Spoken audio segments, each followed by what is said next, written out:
புலன்களைந்தாள் அட்டுண்டு போத்து போக்கியே புறம் புறமே திரியாதே போது நெஞ்சே சலம் கொள் சடை முடியுடைய தலைவா என்றும் தக்கன் செய் பெருவேள்வி தகத்தாய் என்றும் இலங்கையர்கோன் சிரம் நெறித்த இறைவா என்றும் எழிலாரூரிடம் கொண்ட எந்தாய் என்றும் நலம் கொளடி என் தலைமேல் வைத்தாய் என்றும் நாள்தோறும் நவின்றேத்தாய்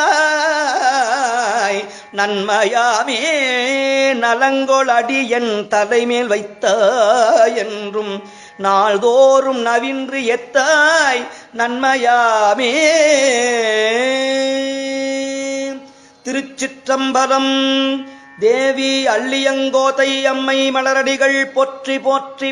சுவாமி புற்றிடம் கொண்டநாதர் மலரடிகள் போற்றி போற்றி.